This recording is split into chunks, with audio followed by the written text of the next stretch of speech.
What's up, guys, and welcome back to the Douyu Cup. I seem to be in Dota limbo right now. I'm one of your casters, Mikelorus. Hopefully my co-caster, Mr. Blakadder, is actually in a game, because I am not. Like, I'm in this nebulous, everyone's disconnected screen.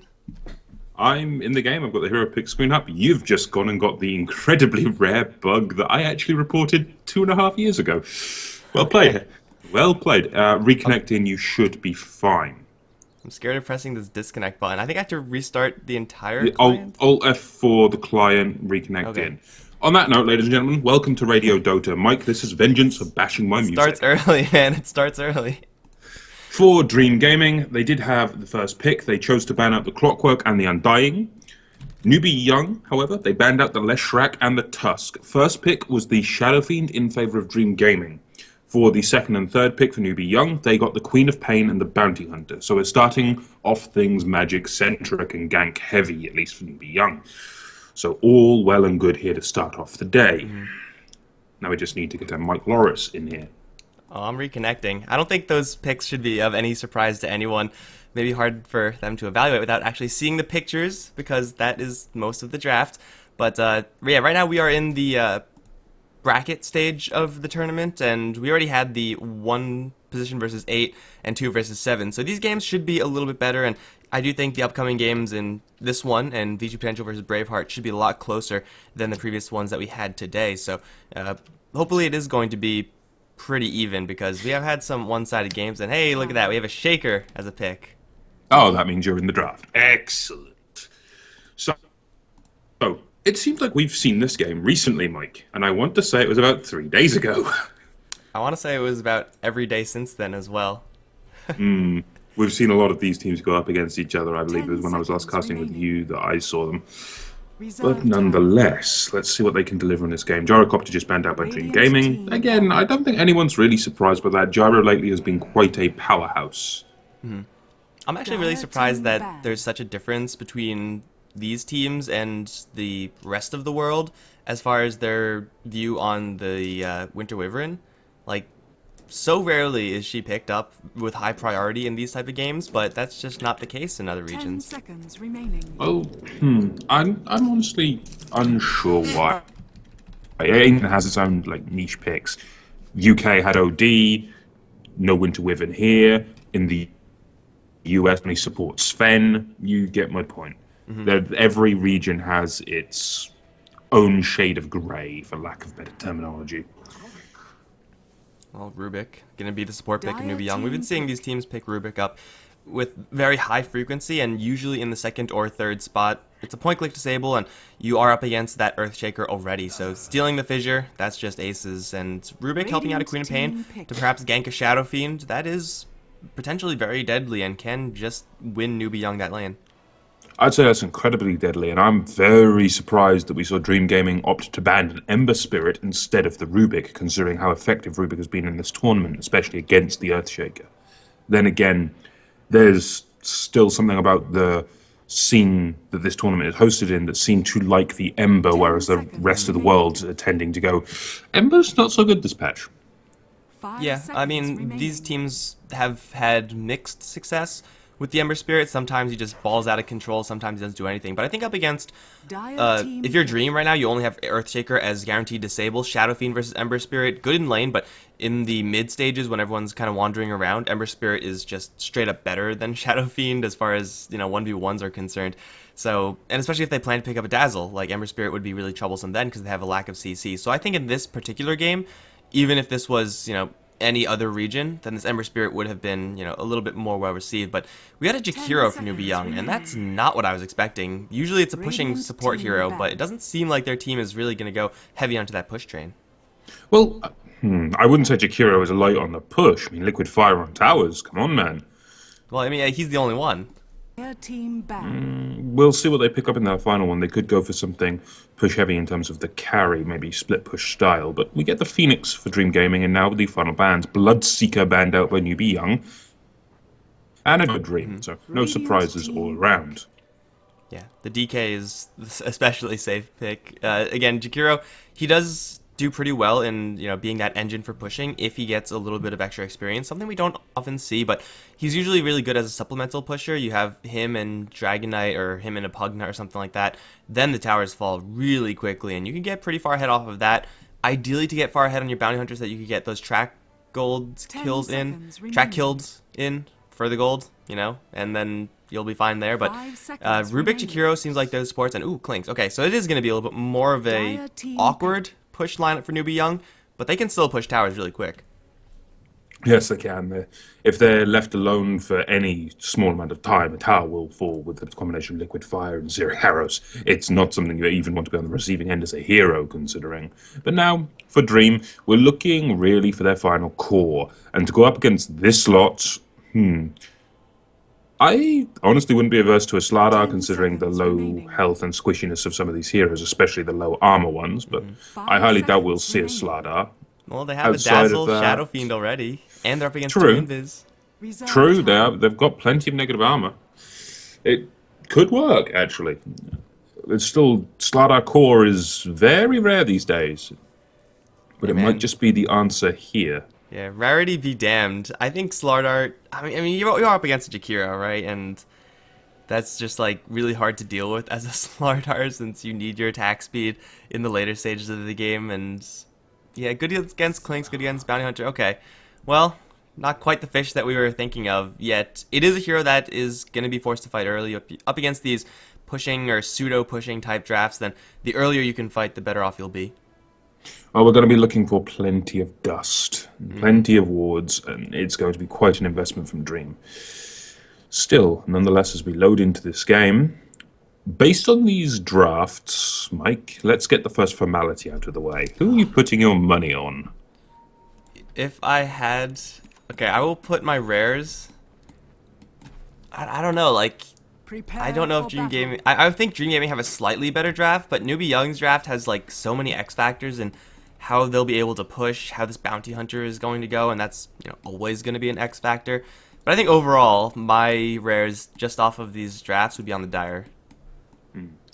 Well, I weigh up Dire side advantage, I weigh up aggressiveness of lineups. I'm actually going to put my money on Newbee, just because of the sheer magical damage burst. If they can just get some good picks in the early game and the Shallow Grave can't cover it, they're going to skyrocket just due to the factor of track gold.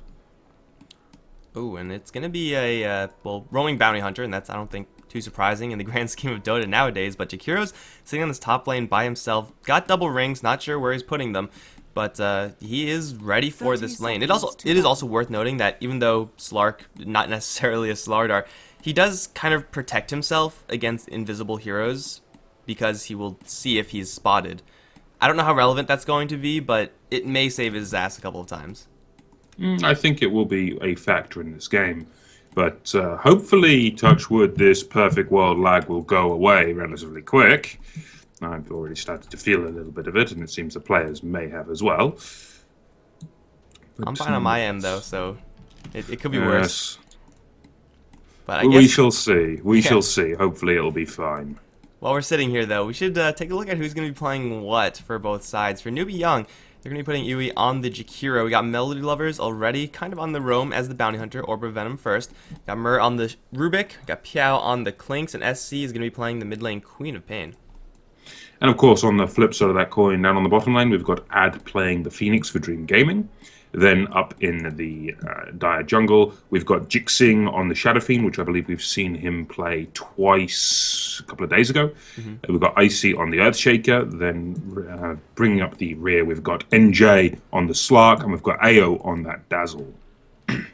I want to say it's going to be the second or third showing for AO and Dazzle as well, and I want to say Shallow Graves were pretty good on point the last time we saw it. Yeah, I don't think I've seen any Dazzle games recently where the hero or the player really screwed up, at least not to disastrous effects. So yeah, Dazzle should be pretty much on point. And when you have Shadow Fiend and Slark as your friendlies, then it's very easy to... It's a lot easier to get Grave off. Like, there's only 2 targets that you really need to keep alive. If the Phoenix drops low, yeah, you'll throw a Grave on him. But in the midst of a really chaotic team fight, your eyes are open for the Slark and your eyes are open for your friendly Shadow Fiend. So with that in mind, it's a lot easier for a Dazzle to get well-timed Graves off, since he doesn't really have to pay attention to everything, just a couple of those heroes. And ooh, nice little win for Dream Gaming right off the bat. They drop a sentry to protect the Shadow Fiend up against the Bounty Hunter, but also catch an Observer Ward. Yeah, that was a pretty damn good play there to catch the ward.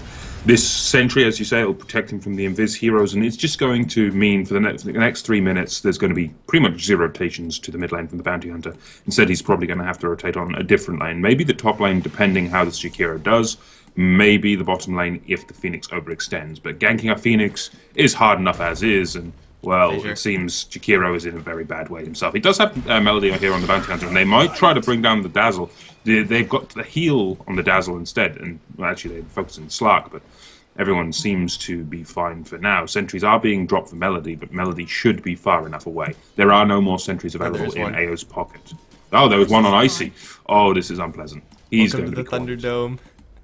2 men enter, 1 man leave. I don't think he's getting out of this one. Nor do I. This is going to be a easy first blood for DG. Dream, well, what can I say? Get caught out by that many sentries.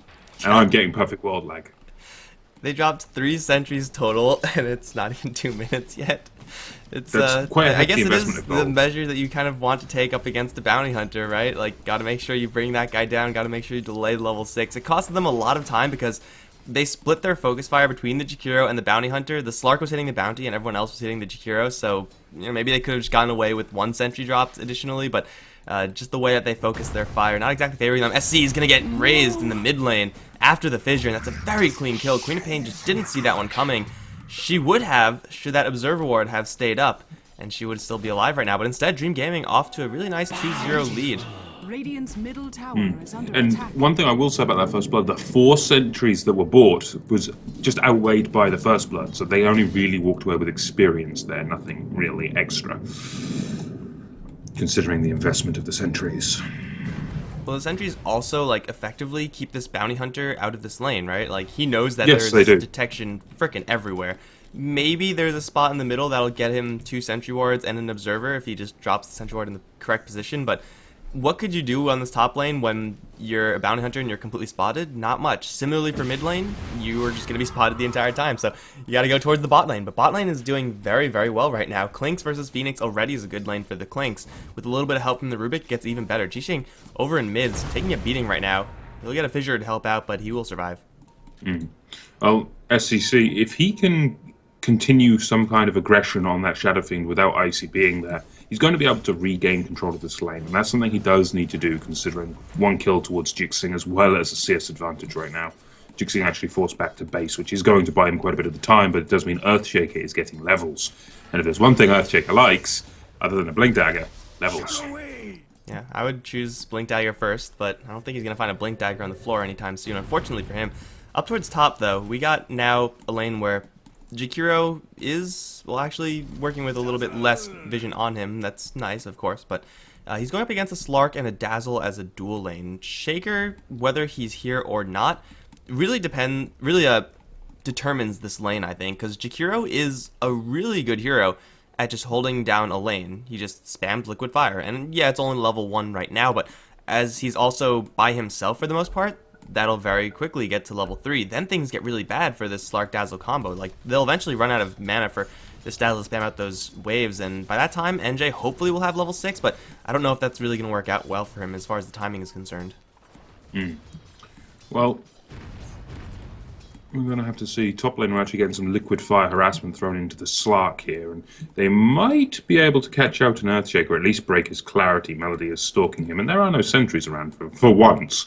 But yeah, they're just going to break the clarity and trade a few hits. In comes SCC, actually. This could be an easy kill. The Invis Rune, I didn't see who picked that up because of perfect world lag, Shaker. We got it, but blind Scream of Pain, and he's going to get picked off anyway. Pain is the best teacher. but you may have to take over a bit because of the lag. Alright, no problem. Well, Shaker, yeah, good job. You grabbed the rune and everything. Denies to the Queen of Pain, and that's all well and good, but Scream of Pain does cut through Invis. Dual Breath, of course. It's fire being spurred out of a dragon. It's probably going to hit invisible units as well, so yeah, Shaker had a potential break there with that rune, but just not up against these heroes from Newbee. Have a lot of random AoE on their side, so it's going to be another kill going the way of, or the first kill actually going the way of Newbee, as they do in fact pick off the Shaker. Bounty Hunter getting quite a bit of experience off of that one as well. And, well, everyone who they want to really be involved, everyone who is hungry for experience, really was involved there. So it is only an Earthshaker death for Dream Gaming, so it's not necessarily the end of the world, but they do really have to worry about this Clinks. Phoenix is not getting, completely smashed in lane. Level 4, 5 minutes in is actually really good, but Clinks now is on the roam. He's got level 6, he's got his Searing Arrows at level 3. Will he walk by a sentry? No, there are no more sentries here. They actually do see NJ. They're going to throw the fire in the Searing Arrow's grave. Is not in time.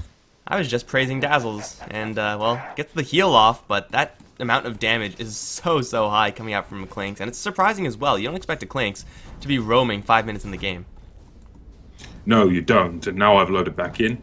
It's interesting to see how much he's actually got 5 minutes in. He's got a full Aquila, he's got a Soul Ring, he's got his brown boots. This will be, I think, a very early Orchid coming out of the Clinks, and if we can get an early Orchid on him, the Slark is going to lose quite a bit of his effectiveness. Bottom lane, Rubik in a little bit of trouble. Got dove upon, Fire Spirits, all of them are going to land. And that is going to be one dead Rubik. Yeah, it's a fine lane for a Clinks to stand here because the Phoenix can't really do much up against the Searing Arrows with so much right-click damage, but Rubik is definitely a different story. Still got to take advantage of experience when you can get it, so his death is going to be unfortunate, but probably worth the experience that he got.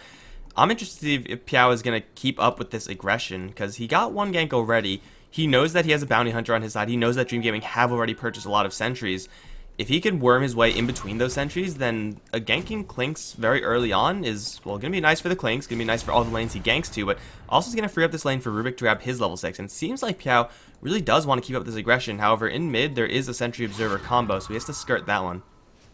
There are wards on quite a few points in Dream Gaming's map, and they've been using wards excessively. I mean, look, mid lane here, on the high ground here, wherever Clinks goes, he's seen. He's already just been pinged out. And, well, now top lane, no Piao is coming that way, so I expect to see maybe a sentry flown out or dust flown out to the top lane if they want to try to counter gank, or maybe a rotation from, say, the Phoenix or from the Earthshaker. Of course, the trade-off here is that even though the Clinks is roaming around while being spotted, it's costing Dream Gaming a lot to actually keep this vision up, and these sentry wards don't last for that long. It's only 3 minutes on the duration, so while Clinks is kind of roaming around, he could very easily hop into the enemy jungle, clear out a couple of creeps, and then still get a stream of golden experience, whereas for the supports on Dream Gaming, they're eventually going to run into a point where they either straight up can't afford the vision, or can afford the vision, but really want something else, like a Glimmer Cape or a Blink Dagger or an Earthshaker, so it's a constant drain on the funds of Dream Gaming, and yeah, they see the Clinks, yeah, they may have prevented a couple of deaths already, but is that actually worth it? Because the supports can't sustain this. It's worth it if they can get some kills on that Clinks. They know he's coming, but now they have to kill him to really make up the value of those wards. I mean, if you just keep dropping wards for sight without gaining an objective or getting some kills with the sight, then the sight is arguably wasted, even if it is Invis heroes coming your way. And it's kind of difficult for Dream Gaming to get those kills. Shaker is the only real way of initiating on someone like a Clinks, who is really mobile with that skeleton walk. Granted, only level 1, but still moving at 388, 6 minutes in the game. It's a lot of movement speed, and Dream Gaming really don't have any way of getting on top of that hero. Maybe they could like bait him in with a Slark who pretends to not see him or something like that, but Dazzle can do next to nothing to stop this Clinks, and Shaker's all the way on the bottom lane, so it seems like for the very short term, Piao's going to get away with just, running around the map, and while he's doing that, he's, making Dream Gaming spend a lot of their cash. Jakiro is going to start getting cash for the roaming Clinks, because level 3 Liquid Fire tears down towers, and it seems like the Slark is already starting to feel that. Well, if the Slark starts to suffer, then Dream Gaming are going to lose a lot of their momentum. They're really banking on this Slark into the mid to late game. I mean, if they shut the Slark down before he gets a 6, that's really beneficial. After he gets a 6, they can still bring him down really easily with, say, the Orchid that we're going to be expecting on the Clinks. Maybe the Queen of Pain as well. Like, you could probably get away with, I don't know, I you might want reckon you Orchid could on get away both, with it. but Well, yeah, because then you can silence up the Dazzle and the Earthshaker or the Slark. I think 2 Orchids is actually ideal in this game. well, What else would you build for? An early BKB Aghanims on the Queen? It's not going to do all that much. The BKB would, yes, but the Aghanims, I would argue instead of the Orchid. I think Aghanims is decent here. Like, Dream Gaming have no real super tanky heroes. Like, their offlane is a Phoenix, and if you burst him down, then it's a lot harder for him to actually cast the Supernova. Same thing with Shadow Fiend and his Requiem, and you know Shadow Fiend's going to be most of the time going for BKB. Maybe not in this game where BKB is kind of a lightweight item for him, but I think Aghanims in this game for Queen of Pain, Orchid for the Clinks might be fine, although you could switch that up. Put the Orchid on Queen of Pain, get Clinks, say Desolator or something like that. We see that picked up pretty frequently nowadays on Clinks. Whenever he's picked up, of course.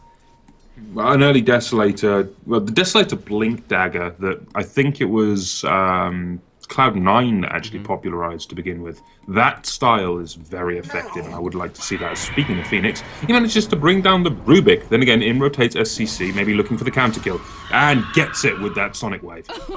And I was staring at top because they seemed like they were looking to dive a tower, but yeah, Phoenix is going to claim a solo kill. Using that Supernova to get the kill is totally worth it. Top lane, though, is going to be destroyed very, very quickly. NJ is in a little bit of trouble, perhaps, but he does have his Pounce, he does have his Pact. He will be just fine, especially with his ultimate up as well. So top lane tower already down, 8 minutes in, and they could continue pushing if they really wanted to right now. The loss of the Rubik, again, is kind of unfortunate for Newbee, but he's level 5, and he can start joining these fights, or just keep going back to the lane and grab level 6. So he will be a lot more self-sufficient in the lane there. Plus Queen of Pain cleans up, so overall Newbee, it's a 1-for-1 kill trade, plus they get a tower, plus they have the heroes to continue pushing these towers. They're in a pretty good position. If they could get Bounty Hunter a little bit more experience, they'd be in almost a perfect position. Very true. If they can get the track up, most importantly, they need that track goal. If they get that track goal, they're just going to snowball into full control of this game, especially with the tower advantage these Clinks will soon enough provide them. Right now, he's just playing games with the Dream Gaming side. He doesn't know, I don't think, that there is vision up on the hill, but still, he's playing pretty well around it. They're going to dive forward for ADD. Mer stole the dive. Now with the Fade Bolt and the lift up, can they kill off this Phoenix? Oh, the Rubik held it for way too long. He had 210 damage in his pocket, but he just didn't expend it. Now up towards top, they're going to catch Piao with the Pounce. There's Fissure already used, and Piao is just going to walk away. They don't have, again, the control to deal with this Clinks. Now they're going to even turn things around with Liquid Fire burning down the Slark. He will be forced into his ultimate at this rate. It's going to be a little bit close. Yeah, with the kick into the regen, he'll be fine, but Icy doesn't have his ultimate, and even if he did, it wouldn't help him. That's going to be Jakiro grabbing the Earthshaker kill instead. Well, at this rate, we're going to have Jakiro moving into that utility role. He's just finished up his full Urn of Shadows, and I'm expecting gearing towards, say, either the Pipe, Veil options, or maybe even the Mechanism into Guardian, should he decide to go that route. Mechanism, at least, I should expect on him. Yeah, he's going to be getting a lot for the team bottom line, and any of those, you know, aura, healing, utility items will be fine. Urn is already up. And they're actually maybe looking for round 2 on this Phoenix. It's level 7 Phoenix right now versus level 7 Rubik. Maybe if he uses Fade Bolt, he can get the kill this time, but yeah, Phoenix with Supernova and the dive, very, very difficult to actually bring down with only level 4 Bounty Hunter to help out. But what's more surprising is that this Jakiro is pushing this top lane completely by himself, and he's going to be in potentially a little bit of trouble if he decides to stick around here for too long. Jakiro's not exactly mobile. He's a good split pusher if you leave him alone, but I don't think Dream Gaming are going to leave him alone. And to be fair, he is playing incredibly ballsy, putting Liquid Fire on a tier 2. The only reason the Slark doesn't go on him is threat that there's other people behind him. Otherwise, why would he be playing this aggressively? And again, bot lane, Rubik does finally pick up the kill on Ad, which will put a little bit in his pocket, but that does reveal 3 of 4 on that bottom lane and SCC in that mid. Piao, man, he's doing a lot of roaming as Clinks. This is like what pubbers have nightmares of, like 1000 MMR, Clinks running around everywhere, killing people in a couple shots. It seems like it's kind of working out that way for Piao right now. He's got his power treads already up, and now the tower on the bottom lane is going to take a beating and free up the top lane for the Jakiro to push. We do have a smoke incoming from the Dream Gaming side. Maybe they catch a courier on the retreat. In fact, it's probably worth blowing the smoke to get this one. However, the smoke is blown anyway. Mer going to Icarus dive straight away. Fissure not even close to connecting, and well, this is going to be a Rubik. Getting back to the base with Piao incoming. Sentry, there is dust and sentries on the Shaker and Dazzle respectively, but they're not going to drop it, or they shouldn't really drop it randomly like this, unless, no, Piao's going to show his face, try to go for Icy right now. There's the Grave, so you can't get this kill any longer, Clinks. Melody Lovers on the left side of this fight is also going to duck into his invis. Sentry does drop, but I don't think that Sentry is actually going to do anything. And while this is all happening, up towards top, tier 2, already at half HP, NJ getting really beaten up as well, is going to ultimate and packed out, but Yui's getting a free roll of this top lane, and SC, same thing in the mid, so a lot of space being created by these invis heroes of Newbee. Indeed, they are. Then you get 3 heroes rotating, trying to deal with those with sentries, with dust, leave the Slark to his own devices. Sure, under normal circumstances, I would say, yes, this would be good. However, it's a Jakiro. Jakiro will massively slow the attack speed of the Slark, reducing the effectiveness of the Essence Shift. Throw on top of that, Dual Breath, the dot damage that will tick between those 2 spells, that'll be even a threat to a Slark. And it's even a tier 2 almost, as you did mention. Oh, he doesn't get it. Unfortunately, Jakiro's gonna have all his work gone down the tubes. Maybe he gets a kill here on the Earthshaker. That's possible, but hard. He doesn't have any mana for Dual Breath. Now he finally does, with SC arriving and the Clink at the same time. They'll kill out the Shaker, lose the Jakiro in exchange, yes, but they're gonna get onto Slark, who has no ultimate. Pound's not up either. Grave TP out from the Dazzle is gonna keep him alive, but wow, I did not see those heroes rotating in. All eyes on the Jakiro there, and yeah, Jakiro's a pretty hard hero to bring down, just as far as heroes are concerned, buying a lot of time for the reinforcements, and this, of course, is going to free up the bottom lane. It's just a tug-of-war match for Newbee right now. They're just juggling all of their lanes really well, and Dream Gaming seems like they don't have as many heroes. In Dream Gaming's favour, at least, they did deny a second tower there, so that is, in total, 1,000 gold taken off the board for Newbee. However, I've got to point out the threat of this Jakiro is so big a deal in this game. You consider how tanky a Jakiro is. He's one of the highest strength gain in heroes on the board, and combine that up with the fact that he's got currently 18 armor. That's by no means a little amount of armor. For any stage of the game, like if you're 45 minutes in the game, you have 18 armor, usually you're alright. Like maybe you'll get some lads or something just for the team afterwards, but no, you're fine in the armor department at that point. But yeah, this guy's gonna be really hard to bring down with physical right clicks. Granted, the magic damage Dream Gaming not terrible by any stretch, just I don't think it's quite enough. Clink's going to run into a couple of heroes, mostly this Earthshaker, but he's on the run right now. SC, he's spotted as well, but Fissure will be held right now from Icy. Knows how valuable it is at shutting down this Clinks, or at least enabling them to get the kill. Sentry drops way too late, and Piao, well, I think he may have seen that Dazzle shuffle a little bit, so he should know that there's vision there. So he's just going to avoid that spot. That's just exactly what he needs to do. And we have got an item revealing on Piao. It's a Mithril Hammer, so we're looking for that early Desolator nuke combo. And now we get the Dust Pop. Piao could be in some trouble, but no, he's going to be more than well away. So they're going to wait for this Dust to fade and then maybe re-engage. Or are they even going to wait? SCC rotates in. He does not have his Sonic Wave, not for 22 seconds. Supernova popped just to stay alive, it seems. And, well, Louis, in the meantime, will continue the siege with the Liquid Fire, just being a constant pest for this entire Dream Gaming lineup. Dream Gaming, they blow Dust, they blow Supernova, Advent Cessation, now G-Shing, a little bit of trouble perhaps, slowed down by the Shadow Strike. There is no Ice Path just yet. They're going to drop the Macropyre instead, lift him up, keep him in the Macropyre. He will get the Grave, so he won't die just yet, but he doesn't have any extra healing. With the Liquid Fire on him, he will just burn. They're onto AO as well, they'll take him down. Piao arrives with double damage and grabs a double kill. They do see Ad right now, he's tracked up and he's on the run, should be fine. I don't think SC is going to make a jump for this one. He will actually. Has a Sonic Wave at the ready. Piao right next to him with a double damage rune. 1 arrow, 2 arrow, 3 arrows going to get the kill with Sonic Wave. That was a little bit overkill. They'll lose the Rubik to the Slark in the meantime. Slark should make his clean escape. No, they're going to go for him as well. He needs to pack off this track, but it's too late. He's already down. That's a full 5-man wipe for Newbee. Double damage on the Clinks, man. With, of course, the Jakiro doing so much damage. That was just a ridiculously successful fight for Newbee. And they're going to get a tower. So that was a 4-for-1 plus a tier 2 tower plus 3 tracks. That is a colossal advantage for Newbee. Even at the loss of the Rubik, you just cannot ask for more. I mean, we look at the Desolator already online, plus a couple of 100 gold in Piao's pocket. I'm expecting a Blink Dagger and going for that Ultra Mobility style. And even if he doesn't, like the way that Newbee have been playing, they've been juggling Dream Gaming's heroes around so well. Right now, Piao's completely spotted, and he doesn't really care. He's just going to go for AO right now. 3 shots will be blocked by the Grave, and he will have another Skeleton Walk to get away, so not even punished.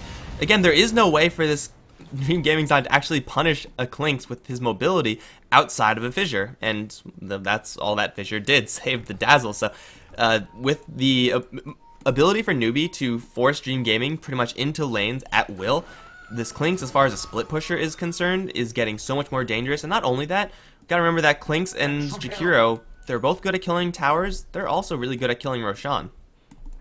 Indeed they are, especially with that Desolator. I actually would expect a Roshan rotation sometime in the foreseeable future off that point. I mean, giving a Clinks a Roshan, good luck killing him. You're already having trouble locking him down 1 kill, and doubt you're going to do it for 2, considering the Fissure wouldn't be up for the second one. Unless you can say Supernova just as the Aegis pops. That is so delicate. If you miss that, then you're definitely going to lose the fight. It's maybe even too risky for them to even try to go for. And It's an unfortunate situation for Dream Gaming. They're going to smoke up and try to go into this top lane, but again, like they can't really shut down the Clinks. Queen of Pain has a blink, and they have to burst her down within the duration of one fissure. They do see the Clinks. Fissure into Icarus dive, into Pounce and True Sight, maybe? Well, there's the dive. They see him going invis, they see him leaving. That's not exactly super helpful, so Smoke is still maintained on the Dazzle and Shaker, but those two heroes won't really be able to do anything with it. Indeed. I think one of the biggest problems here for Dream Gaming, and Newbee picked up on this in the draft, the lack of stuns. How many stuns do Dream actually have? Supernova stun and Fissure / Echo Slam / Enchant Totem off the Earthshaker. That's it. There is no other stuns. That stun's going to get them another kill on the Jakiro at least, or it should. There is reinforcements again coming in. Jakiro has his mech and try to bait it out. Macro Pyre to be laid down, burning the Earthshaker down pretty low. With the Liquid Fire, he's surviving for a really long time because they don't have any attack speed. Now pops the mech. Supernova is there. Mur going to get the lift up onto the Shadow Fiend, drop him back. They're going to disengage cleanly away from the Supernova. Piao has arrived, but they have lost the Jakiro, and Dream Gaming, it took a long time. It takes a lot of heroes, but it's a kill. And at this point, beggars really can't afford to be choosers. In complete agreement there, and honestly, the Jakiro was playing a little overzealous. I think that might be a slight case of overconfidence, but do you blame him? He has been untouched pretty much this entire game, and as a Jakiro, that shouldn't be happening. Oh, Phoenix, 2 arrows, just enough damage. Piao finds him, and even with the dive, Clinks with Strafe just does so much with this Tessellator that Phoenix, not really the most armor in the world, only 5 at this point, but still, Clinks is only going to get more deadly as time progresses, as he does go for a BKB, it looks like, with that Ogre Club. So being able to just stand in those fights, stand in the Supernova without taking that burn damage, it's a big deal right now, and it's going to be, at the very least, first of all, going to help him go for this tier 2 tower in the bottom lane, or at least tier 2 is going to help towards BKB, and then Roshan should be a little bit more of an option there for Newbee. I can't help but feel that the Slark hasn't done anything in this game. Maybe Slardar would have done better, I don't know, just saying. I would have to agree. The Slark has done very, very little. I mean, I consider the weight and value of a Slardar over a Slark in this case. What does Slardar bring to the table? Much higher base armor, a little bit harder to kill, goes for early mobility via Blink Dagger, provides a hell of a lot of vision with the exposed armor. Versus a Slark who can pounce and really snowball out of control, but can't really do anything when he's shut down this heavily. I don't know, personally, I'd probably prefer the Slardar in this game. Well, we'll see. The Slark still has time yet before he could actually, really kick into gear. Though, losing all your towers, outer towers, while you yourself have not taken a single one, not exactly a situation that a snowballing hero wants to be in. He's going to grab one tower up towards top. Most likely will just be sacrificed by the Newbee on side. Maybe not even fortified, because it's not going to make much of a difference in the grand scheme of things anyway. But they do grab the Aegis on the Queen of Pain. The hope right now for Dream is that their ultimates and the fact that they have a mech and the fact that they're on high ground is enough to hold this high ground. But really, Newbee, they should not be in much of a rush. We got SC split pushing. This is kind of weird. I would rather have the Jakiro down here or the Clinks and then separate the pushing threats. But Dream Gaming, they don't really have enough to deal with 2 lanes of pushing creeps. It's just way too much. No, they don't. I mean, they've got brilliant wave clear on the Shadow Fiend, but what do they then use on the second lane? I suppose Dark Pact out of the Slark, but then he's going to be out of position if a fight breaks out. It's a very hard scenario here for the Dream Gaming lineup. I mean, SCC's even split pushing, and he has an Aghanims now on top of an Aegis. He didn't even opt for the Orchid. There is no Orchid. Pounds onto Piao right now. There's dust on him. Fissure's going to connect as well, but he's just fine with the mech. Sonic Wave through. They're going to blow up the Shaker and the Shadow Fiend at the exact same time. Supernova is active. SC, though, going to pop that one as well. NJ really wants this Bounty Hunter. He will get it, get graved out. Is there any more damage over time on him? Liquid Fire, Shadow Strike, all gonna miss, but a Blink Forward Scream will not. SC grabs a triple kill in Dream Gaming. They only get a Bounty Hunter. Fissure was also stolen there from the Rubik, just so that any future fights will go even worse, and that's GG. Yeah, indeed it is. I mean, I'm surprised, honestly, though. No Orchid on any of the Newbee heroes. Early game, I thought, yeah, this could be an Orchid game. It'll help shut down the Slark. No, you don't need that. Just go pure damage and kill him outright. Yeah, why stun them, man? They're just gonna be, or stun and silence them. They're just gonna be sitting there, still alive. Just kill them. That's usually the best way to get kills, in my opinion. But yeah, it's gonna be Newbee Young to absolutely destroy Dream Gaming. Earthshaker, though he does have a pretty nice suite of stuns, really need someone else to complement them. Again, we talked about this Slardar. Phoenix also kind of felt like a lightweight pick, although that may just be an unfortunate outcome off of his lane of Clinks and Rubik, which is just so difficult to deal with as a Phoenix. But guys, Newbee Young going to take game 1, and this is a best of 3 this time, so Dream Gaming will have a couple more shots to bring this back. Otherwise, they're going to drop down to the lower brackets, so no elimination on the line just yet, but after this game, Dream Gaming have to really shift things up. I'm Mikelorus, I've been joined by Blakadder, and we'll both be right back for game 2.